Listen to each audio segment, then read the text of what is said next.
another edition of Nest Generation. Today we're going to be taking a look at the issue of Nintendo Power from July and August of 1990, which also features the goofy Chip 'n Dale's Rescue Rangers on the cover. And we'll also be taking a look at two of my favorite games growing up, Solstice and Crystalis. Let's jump right in.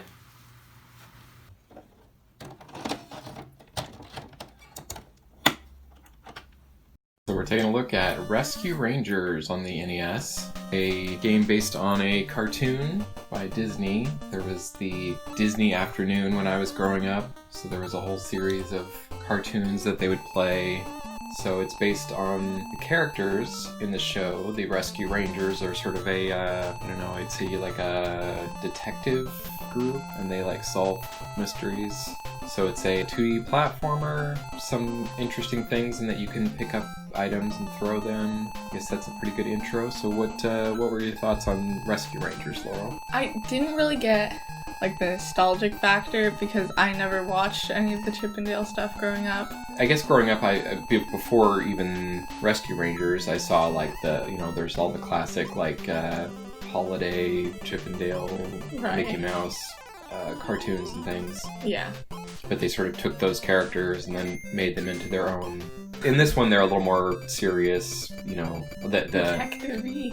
Chip is the kind of like, they almost like pattern him off like Indiana Jones, right? With the hat and yeah, kind of adventure guy. And then like his coat thing. Dale is kind of a more Hawaiian shirt kind of party dude guy or whatever. So yeah, so you're kind of going through the levels. There's sort of the storyline of the evil fat cat character right. that's, I think, has kidnapped one of their members. Gadget was this girl mouse that was always making cool gadgets for them in the stories. What did you think about the level design? Did you notice how it's? I thought it was kind of interesting how it's like miniatures. Yeah, it sort of brings some interest to it in that your characters are tiny, so you're playing through all these environments of large things.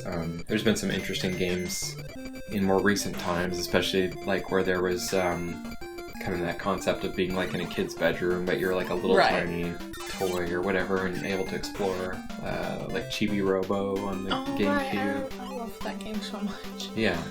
And then it has a two-player simultaneous mode, and other than that, I'd say it was a pretty fun platformer game. Yeah. Any other details you can think of? Things you thought were interesting? Oh, you can hide in the boxes if you squat down while you're holding them. Oh, yeah, that's kind of an interesting. So did it make you invulnerable, or was it more? I don't think it did. So it was more just a kind of a cool little or maybe detail. I honestly can't remember. I don't think that I used it very much. Yeah, it'd be cool if it actually had a functional purpose, like. Yeah, I think that it might have been a shield, and then when you got hit, the box would disappear. I think that is a pretty good look at Rescue Rangers.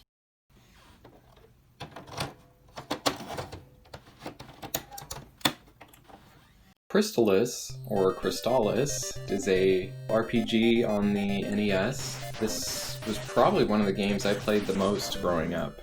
I had another friend, and we were both pretty into this game, and for a long time, like trying to work our way through and beat the game. You start out as this hero that was cryogenically frozen before a great war, and then you are awakened, and you find out that you're sort of tasked with saving the world from repeating its mistakes of the Great War. So what were your thoughts about Crystalis? This actually has been one of my favorite NES games, if not my favorite. Yeah, I don't know, it was just really fun to play. Like, the combat style at first was really weird because basically I had a second controller paired for the emulator that I was using, but it was messing, like it would freeze me in my place, but the music would still play. Yeah. Yeah, it was really weird. But then I figured out that you could do like a single sword strike, and that made me like the combat style a lot more because I was like, oh, everything in this game is great except for this combat style because I can only do like a ranged attack, and that's not really great. So that's, I guess, brings us to the sword thing. So that's kind of one of the key things in this one is sword. So you go through this whole upgrade system with the swords. Right. I was looking at the manual, and then they have I think it's 3 upgrades per sword. I think they have 3 different swords. There's a bracelet you get for each one, and ball upgrade, I think. Yeah, that sounds and each one kind of gives you more powerful, like there's like ice walls, and you get the fire sword and have to get upgraded to a certain level of the fire sword before you can break the ice walls. You get various armor, magic, protective things. Like one of the earlier towns is going into a forest. I don't know if you got there. I got a shield. There's a swamp area you go into where there's a town of these creatures that you can't talk to at first. But to get there, you have to get the gas mask, because otherwise when you go into the swampy forest, it like hurts you to go in there. And you start losing health immediately. I enjoyed the music a lot, like the overworld music. It's kind of stuck in my head from like hours of my childhood playing, walking around, fighting the enemies there. Later on, there's a flute, I believe you get. Yeah. Once you have that, you can call a dolphin. So there's places where there's water areas, and you go on a beach, and then the dolphin comes and can take you various places through the water. Another really cool thing was you learn a telepathy spell at some point.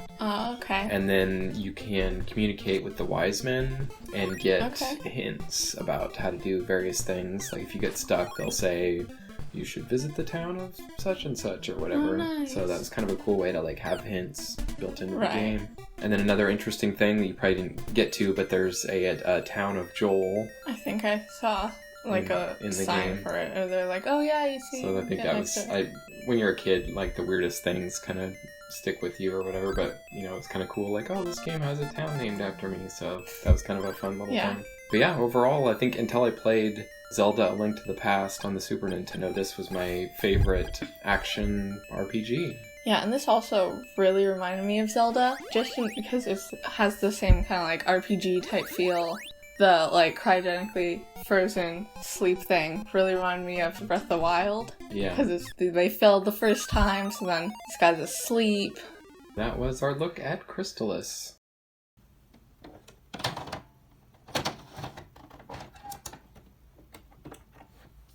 For our final game today, we're taking a look at Solstice, which is a sort of puzzle, isometric exploration adventure, I guess maybe you would call it.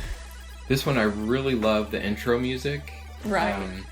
Sometimes even today, I'll just like on an evening or something when I'm feeling nostalgic, I'll just like put on the Solstice title screen, and it has like a little intro it goes through and stuff. So that's really well done. So then it's a isometric view, which is pretty cool for back in the day, because you're used to like two-dimensional stuff. So it really was a good way of sort of giving it a 3D feel without actually having 3D graphics. Yeah. But it brings in some problems as well. Did you find issues with navigating the 3D view? At first it was really hard to get used to, but after a while you get more used to it, I guess. Mm-hmm.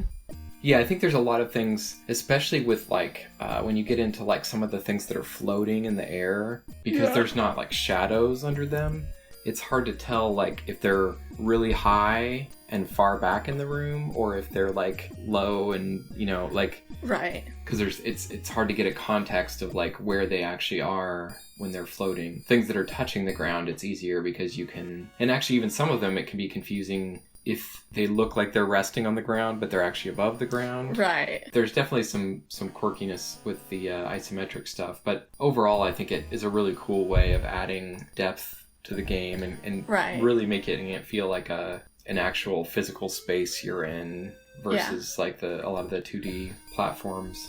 And it kind of gives it more puzzle, like spatial awareness sort of puzzles, where you're having to think about like how high things are in relation to other things, and like how you would get over to a certain area. Whereas in like a lot of 2D games, it's more just like, oh, there's a door blocking me and I gotta open the door somehow kind of thing. There was a lot of these interesting puzzles, like trying to get over spikes, and sort of, you know, you go into each room and like just start thinking like, okay, what things do I have in this room that I can use? And then you would get upgraded items sort of as you went that would let you do different things. What items did you end up seeing? Do you remember? I'm pretty sure that I got a key, a credit, which I'm not sure what that does. And I didn't end up using the key, which is sad. And then the last thing that I got before I finished recording was this pair of boots. And like in the, like how a lot of games, like before you press start, and if you're waiting on the title screen for a while, it has a few clips of the game it shows, and that maneuver that you did was the first thing that it showed. I didn't ride on the troll's head. You jumped with the block. Yeah. Yeah. I tried to do that and it didn't work, so...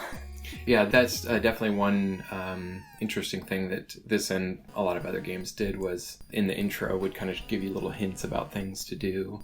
Yeah. It's kind of a cool way of like introducing some of the concepts of how to beat certain puzzles or do different things. That was just using the game engine to, play in a visual way. I mean, they could write it in the manual, say, oh, walk up to a block and hit the B button or whatever. But actually seeing it was kind of a cool way, especially when it's kind of more complex puzzle type stuff. So yeah.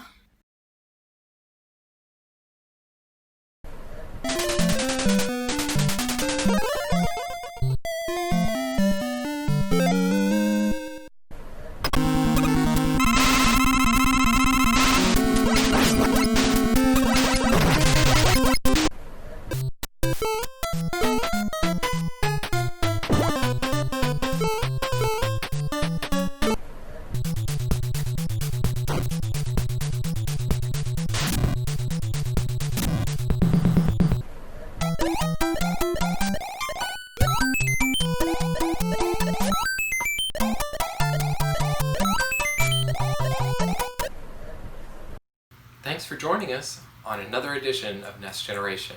If you enjoyed this video and want to see more like it, make sure to leave a like and subscribe. And let us know in the comments what your favorite Disney Capcom game was.